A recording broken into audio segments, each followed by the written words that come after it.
Hi, and welcome to the topic on religion. We're going to look at the study of religion, and particularly the study of religion based on a sociological study. And then further to that, we're going to look at the perspectives, and this is where we're looking at functionalism, conflict, symbolic, feminist, and postmodern. And then we're going to look at what would be the trends in religion in Canada currently, and what can we imagine might be some of those trends in the future. We'll just touch on that. So when you're thinking about religion, we're not going to be looking at it from the perspective of how you and I might just chat about it at a coffee shop or something like that. We're going to take a very sociological perspective, and like a lot of topics in sociology, it's about stepping back and sort of taking a big picture view and not making any value statements, kind of like when we did the sociological imagination at the very beginning, being able to step back. So some questions you could be asking yourself while you go through the video and while you go through the chapter is, what is the relationship between society and religion? Now, as I mentioned before, like education, like politics, religion is a social institution. It's an organization, a group of people that have been long time standing in Canadian society, but also around the world. And because of that, it has an impact on society and has an impact on individuals, and individuals have an impact on it. And so what role does religion play in people's everyday life? What are some of the key components of religion? We'll touch on that too. How do functionalists, conflict, feminists, symbolic interactionalists, and postmodernists, how do their perspectives differ when it looks at religion and its role in society? What are some of the central beliefs of the world's religions? We're just going to touch on some of these, and a lot of this is somewhat in your text, but it's just, because this is an introductory psychology, we can't go into a great deal of depth because sociology studies these topics in greater depth, almost as an individual social science. So we're only sort of highlighting some of the key points. And then lastly, we touch base on the future of religion in Canada. So what is the future of religion in Canada? And we'll just again sort of touch on that. So I hope you're doing well. Keep your eye on the syllabus for upcoming tests and assignments and journals, and let's get on with this. The sociological study of religion. Let's look at some of the terms that we'll need to be exploring, and one will be about religion. Now, by definition, religion is a system of beliefs, symbols, and rituals based on some sacred or supernatural realm. Now, this guides human behavior, giving some meaning to life, and unites believers into a community. Now, this is the definition by Durkheim. Now, a little more current definition, and this is the second definition, and this is a little more inclusive of all dimensions of religions, and this is the definition, the second one. The individual and social experience of a sacred manifested in mythology, in rituals, and ethos and integrated into the community or an organization. Now, for our purposes, what we're looking at is this sort of somewhat a combination of the two definitions, if you will. It's very much a social experience. It's very much based on beliefs, symbols, and rituals. If you think of, if you are a religious person, and some of the traditions and rituals in which you experience maybe you go to church every Sunday, and as a result you sing certain songs, you have certain prayers, you go through a certain procedure in the service. And those are all parts of rituals in use of symbols and in the strengthening of beliefs. And this is all integrated into the community, into organizations, into your life, and into the lives of people around you. So how can sociologists study us? How do you put a magnifying glass on religion to study it from a sociological perspective? With an endeavor not to make any value statements, not to make any truth claims on any religion is the sociological perspective. The goal is to look at the effect of religion using methods like historical analysis, experimentation, participant observation, survey research, and content analysis. Now, those are all typical social science methodologies to gather information. The focus is on tangible elements such as written text, patterns of behavior or opinions that can be studied using standard sociological research tools. Now, if we explore sociology of religion, now this is not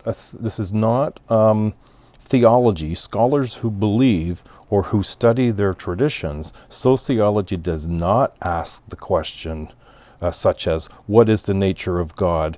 Will you go to heaven? It is not value-based. It's not making any decision about the rights and the wrongs, the goods and the bads, the valued and devalued. Okay. Now, if we look at the religious beliefs and rituals, there are some elements we should be aware of. Faith, well, this is the unquestioning belief that does not require proof or scientific evidence. It answers some purposes of life. It gives some purpose to life, what happens to us after death. And this is what we would fall within with what we call faith. Now, sacredness, or the sacred, Durkheim looked at this as being that which refers to those aspects of life that are extraordinary or supernatural. You could also covet that under holy. People respect and have reverence for the sacred. Now, rituals, on the other hand, these are things that we see in all religions. They're regularly repeated and carefully prescribed forms of behavior that symbolize cherished values and beliefs. They could be songs, prayers, worship services. All sorts of things fall within the rituals. And we've all, if we are in any way religious, no matter what our religion, there are rituals that bind us and further enhance our belief systems. Now, there are categories of different religions, and then you may find some of this if you've been in any sort of perspective of history. When we look at categories of religion, one of the first ones we can consider is what's known as supernaturalism. And this is the belief that supernatural forces affect people's lives, positively or negatively, like the sunrise or thunderstorms, for good luck and bad. And you're seeing an image here of Stonehenge and the sunrise coming up through the winter solstice. And it was thought to bring good luck. And it was a predictable thing. And you see that today still people go there to do some sort of degree of celebration. Now, that's the first category. The second category is known as animism. This is the belief that plants, animals, or other elements of the natural world contain spiritual or life forces that have an impact on events in society. That animals somehow have a representative of power and a spiritual life force.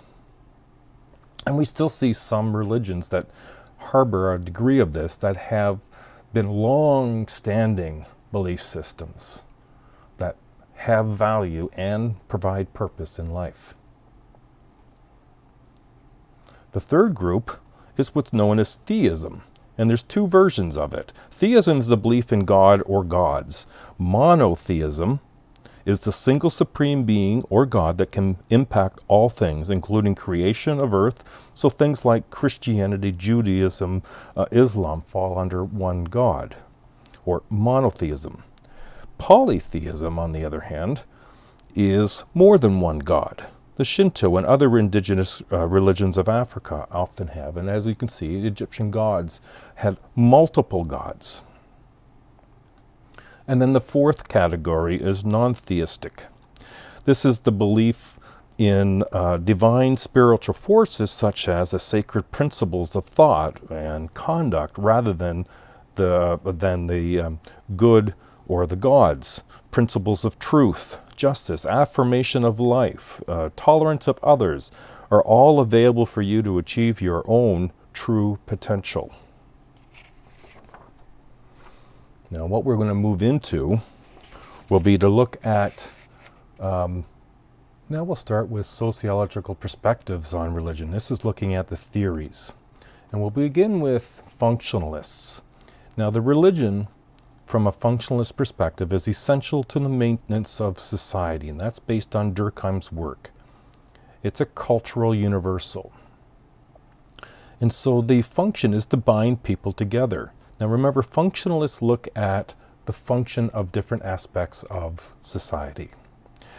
And, excuse me, the beliefs and rituals are collective representatives. They're group-held meanings that express something important about the group itself.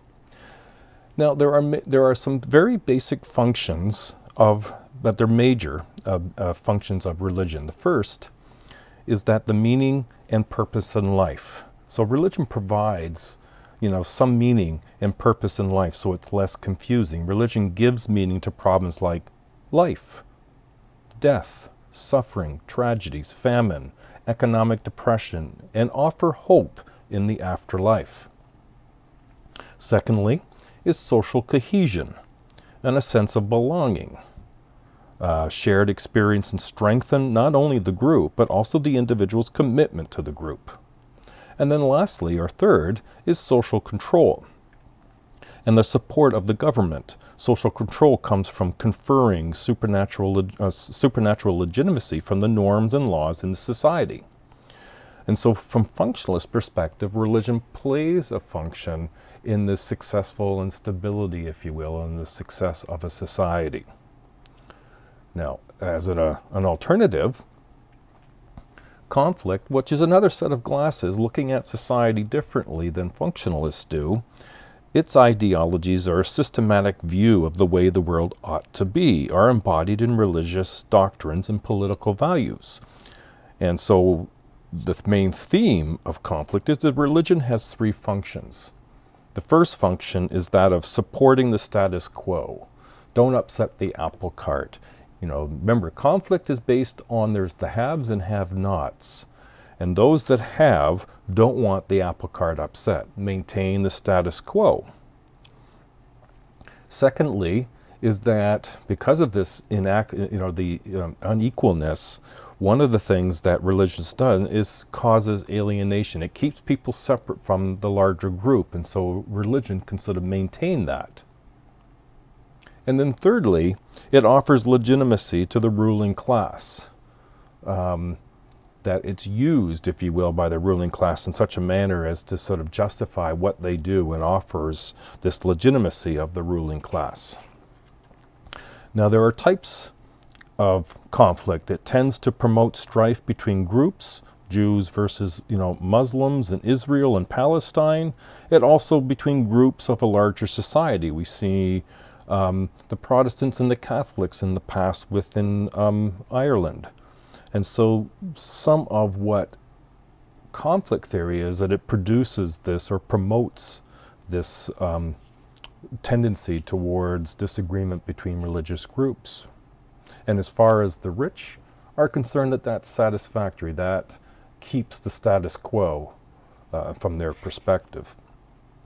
Now, Max Weber had a response to Marx where he said that, in his study that was entitled The Protestant Ethic and the Spirit of Capitalism, where essentially Weber, like Marx, saw religion also as a source of social control that was used by the elites to accomplish their secular agenda. And now if you follow much of what's going on in the United States, there's a segment of the population that is supporting that perspective, if you will, in terms of what Trump's doing, in terms of the focusing on some of the religious components and using that to justify some of the agenda. So let's move along to another theorist, the symbolic interactionalist. And again, I'm going to emphasize symbolic interactionalists are micro, unlike functionalism, conflict, postmodern, and feminism, which are macro. They look at the big world and look at the big scenario, the big picture, if you will. Symbolic interactionalists look at the face-to-face, the micro level. And they look at how religion gives meaning to everyday life. And they see there's two dimensions. Excuse me. One is religion as a reference group. This essentially means that it helps people to define themselves by the way we associate with whom we share religious experiences with, it helps define who we are based on who we associate with. And secondly, in this sort of reference group, is that religious symbols express the essential facts of our human existence. When people get together and share expressions and share dialogue about the symbols, about the religious experience, it binds them together and they have that shared understanding. Now, part of what the interactionalist perspective wanted to figure out, and you'll find this on page 374, 375, is religious conversion. What happens? Why do people leave one religion and sort of move into another, particularly these outside the norm religions? And so they did some research based on John Lufland's research as to why people would convert to non-traditional religious movements like the Moonies. Now, this is the seventh stage of what he felt needed. What would happen. This is Sun Myung Moon. He's the one who heads up what is loosely known as the Moonies. And these seven stages of a person would need to have some sort of sense of loss or increased tension. Secondly, there needs to be sort of an ability and a willingness to adopt a sacred strategy. Thirdly, that the person would have a current commitment that is not life-giving, that whatever you're currently believing in is not stopping those things in your life that you wish weren't happening anymore. And then fourth, they meet someone from a new group, and this is where Moonies would go out and try to recruit, and then begins to form a bond with that new group, sever bonds with the old group, and then 7 is total identity with the new group. And if you go on Google and Google image, and if you Google image Moonies, you'll see these mass marriages done in football stadiums, soccer stadiums in Europe and in North America. And this is an example of groups having been converted, if you will, going through these religious conversions. It's quite a powerful, but it's done on a face-to-face basis, and this is why it's explained through symbolic interactionalism. Now we'll move into feminism. Now remember, feminism is somewhat based on conflict. It looks at inequities, but rather than the global inequities between the rich and the poor, it magnifies that to include and have as a primary focus the gender inequality between men and women. And they would describe it as his religion / her religion. Excuse me. And this is where in most religions, women have much less influence than men. Men hold superior positions. Gender experiences of the sacred vary. Some beliefs see male deities over minor female deities. You see this in Greek myths. The use of exclusive language tends to be a problem, and images of God as male or female. So they look at this as being another way, if you will, of suppressing women as opposed to glorifying or at least equalizing women. So women in the ministry, there's an irony. Research shows that women are more likely to be members of religious organizations, but less likely to be in positions of authority. More and more churches are ordaining women. And then lastly, we're going to look at the postmodern. Now, postmodern, this is the world becoming more secular, more religious, or more sacred? Is religion dying? These are the questions of the secularization debate that postmodern posts. As modernization progresses, does religion decline? Now, secularization is a process wherein the sacred and its institutional extensions is either marginalized in sociological or psychological ways or diminished by the secular. So Marx, Weber, and Durkheim predicted the gradual decline of religion in the modern world, and their evidence was, in Canada and in Western and Eastern Europe, fewer and fewer people claim to be active Christians, and many Muslims in Iran do not practice their religion. So is religion declining? Well, we don't know. It seems to be some evidence to suggest that it was or is. The counter evidence would be that most Muslim countries are religious. The United States is still very much religious. Resurgence of religion in the former Soviet Union, and Christianity is growing rapidly in Africa and China. So who's correct?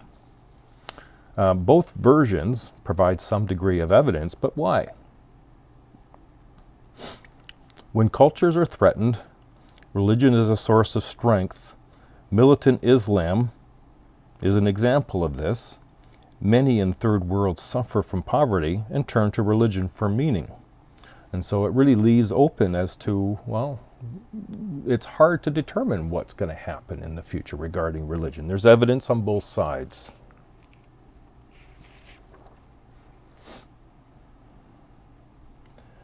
So now let's move into trends. So let's look at trends in religion in Canada. And we can begin with some of the religious mosaic in Canada, the patterns that exist. And in early Canada, when the Roman Catholic Church dominated Quebec and the Church of England dominated Upper Canada, there was an increased there has been an increased diversity since then. You're looking here as in 2001, looking at religious diversity in Canada. Now this has changed certainly to some degree, probably not as much as you may think. The one area that has grown probably as much, if not more than anything else, is people expressing no affiliation or no religion. Some of the changes, the single most important change has been the affiliation of non-affiliation. And it's hard to explain why there's been somewhat of a leaving of affiliated religious groups. We look at this one here and we see religious affiliations in Canada, and you can see where no religion has been increasing over some time. And you find both of these charts in your textbook. Now these are from 2000, 2001, up to 2003, I believe this was released. And you might begin to wonder, how have things been changing? You can look at the increase in immigration from countries that are not usual for Canada. It started out, immigration was European, then it went into South Asia, China and Japan and Philippines, and now we find a greater number coming in from Muslim-based countries. And you might say, well, then must be that the Muslim group is growing. Not as rapidly as you think. It's oftentimes what we read and how we get affected by what we read, less about what the data says. Now, fundamentalism, this is where conservative religious doctrine that opposes intellectualism and worldly accommodation. So this is where we believe in our beliefs, and we don't believe in science. We don't believe in the dialogue on intellectual basis and other evidence that's contrary, and instead they favor of restoring their traditional otherworldly focus. Some respond to secular humanism, which is a belief in the perfectibility of human beings through their own efforts rather than a belief in God. Excuse me. Some of the examples historically have been the genesis of the Social Credit Party in Alberta in the 1930s, the New Religious Right in the US, this is also known as the Tea Party, the Muslim fundamentalist group of Al-Qaeda, and parents convincing a school board from having Harry Potter books in the classroom are all examples of fundamentalism. In the States, you find a very significant group of people, of fundamentalists in religion called creationists. They have a belief that the world is only 6,000 years old, and it's literally based on the Bible, and nothing existed before that. So if we start to move on forward and look at the future, it's hard to determine what's going to happen. Influence of religion will continue beyond those active in their religion. Even if you move away from religion, religion doesn't disappear. The fear, of course, for many people is the rise of an Islamic fundamentalism, but it's not only Islamic, it's the one that's receiving a lot of attention now. The creationist fundamentalists in the States are just as worthy of our fear, if you will, than are other fundamentalist groups. Religion may or may not unite, but divide people in the future. It can be a uniting factor and it can be a dividing factor, as we've seen through history. The new role of religious schools, and what they may have as an impact on the future. The rise of religious nationalism, especially in the Middle East. Statistics Canada does show an increase in Judeo-Christian tradition, but their numbers are small. And so what we can't predict is, where will religion be in 50 years? Like a lot of issues, it's hard to predict because the data is often moving, and because this world is getting more globalized and we are interacting with more people, we find it more and more difficult to be able to predict where will things be in the future if world events change or stay the same. I hope you have found this useful. I'm sorry we can't go into more depth on some of these topics. They would be interesting, but those are separate sociological studies, and maybe that's something you could pursue in the future. Well, good luck everybody, and carry on the good work. Bye now.